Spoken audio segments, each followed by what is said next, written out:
जी, सुकांत प्रधान जी कह रहे हैं कि मैंने इस व्यवस्था को जाना समझा। मुझे लगता है कि दुनिया में कोई भी समस्या नहीं रहेगी, जीवन खुशहाली से भर जाएगा। जी हाँ, बिल्कुल बिल्कुल। अभी वो उसकी बात कर रहे हैं सुकांत प्रधान जी। जो अर्थशास्त्र मैंने बताया है, जो कि आगे आने वाले शिविर में आगे आने वाले शिविर में कोई दिन उस पर चर्चा होगी, तो उसको आप समझेंगे कि इसका जो सही अर्थशास्त्र है, जो 100 के 100 लोगों को भरपूर हर तरह से खाना दे सके, माने उस उदाहरण में आप देखें तो ऐसा अर्थशास्त्र। फिर संविधान में लिखने का कोई मतलब है कि भाई सबको सारी सुख सुविधाओं में जीने का अधिकार है, तब कोई उसका मतलब होता है। अभी तो कोई मतलब नहीं है, है ना। जैसे हर आदमी को वोट देने का अधिकार है ना। लेकिन खड़े होंगे चोर उचक्के और ऐसे वैसे नेता, अनपढ़ गंवार, जिन्हें नेतागिरी का नाम तक, जिनको उसकी डेफिनेशन तक नहीं पता, खड़े वो होंगे। तो अब तो उन्हीं में से किसी को वोट करोगे ना फिर। मजबूर है जनता के, उन्हीं में से किसी को वोट करेगी जो भी खड़े हैं। जो खड़े ही नहीं है उसको तो वोट दिया नहीं जा सकता ना। वहां कोई ऐसा कॉलम नहीं होता कि भाई मैं इस आदमी को वोट देना चाहता हूं जो खड़ा नहीं है इलेक्शन में। वो तो ऐसा तो हो नहीं सकता। जो खड़े हैं उन्हीं में से वोट दे सकते हैं, और जो खड़े हैं वो अधिकांश लोग जो हैं वो सब एक ही जैसे हैं। एक ही जैसे हैं। थोड़ा बहुत माइनस प्लस है, और उतना बारीक माइनस प्लस जनता कैसे जाने। वो तो मोटा मोटा करके देखती है, मोटे मोटे में उन्हें जो ठीक लगता है उसको वोट दे देते हैं। और उसका ये परिणाम है जो हम देख रहे हैं सब सामने।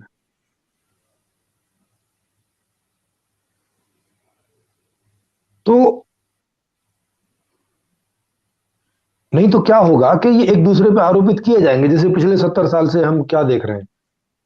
70 साल के पहले तो अंग्रेजों पे आरोप था, उसके पहले मुसलमानों पे आरोप था, उसके पहले कोई आरोप लगाता नहीं है क्योंकि उतने पुराने इतिहास में जाता नहीं है। गरीबी तो तब भी थी। तो ये गरीबी जो है, जितना भी हमारे पास इतिहास है पीछे का, पीछे से गरीबी गरीबी चली आ रही है। तो उन पर आरोप लगा के तो ये गरीबी दूर होती नहीं ना। जैसे मोदी जी बोल देते हैं कि भाई नेहरू की वजह से ये सारी समस्याएं हैं। अब ऐसा बोल देने से तो कोई समस्या दूर हो नहीं जाती, है ना। ये कोई समाधान तो है नहीं, क्योंकि अब तो नेहरू एग्जिस्ट भी नहीं करते। तो अब उस बारे में तो कुछ नहीं किया जा सकता। वो तो जो हो चुका वो तो हो चुका। अब हम क्या करते हैं इससे या तो समाधान होगा या तो नहीं होगा। तो माने अब हम जो हैं तो हम ही कारण है ना। अब तो हम चाहें तो कर लें, ना चाहे तो ना करें। अच्छा, चाहते सभी हैं, लेकिन करें क्या। उसके लिए कोई समाधान तो होना चाहिए पहले। तो समाधान नहीं था अब तक किसी के भी पास। तो अब मैंने संपूर्ण समाधान नामक किताब लिख के संपूर्ण समाधान दे दिया है।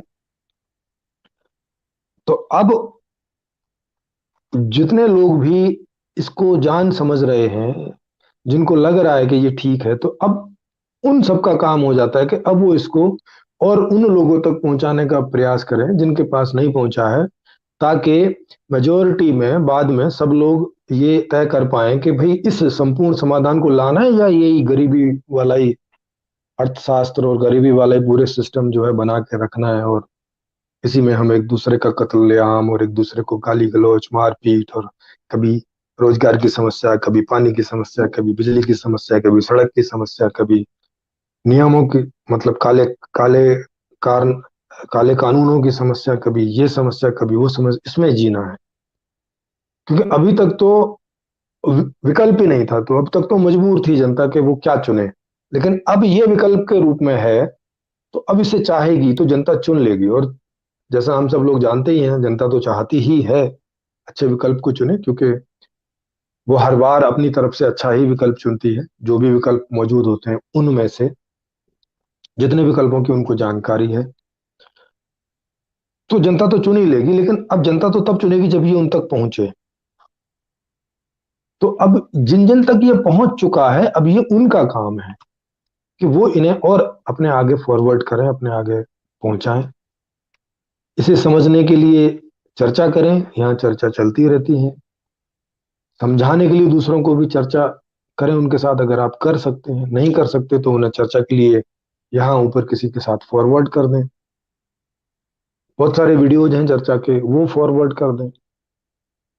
तो अब ये काम उन लोगों पर आ जाता है जिनको ये विकल्प पहुंच चुका है, क्योंकि जब विकल्प पहुंचेगा तभी चुनने का स्टेप आएगा। अगर विकल्प ही नहीं पहुंचा है तो चुनने का स्टेप तो आएगा नहीं फिर। अगर ऐसे दो विकल्प है ना,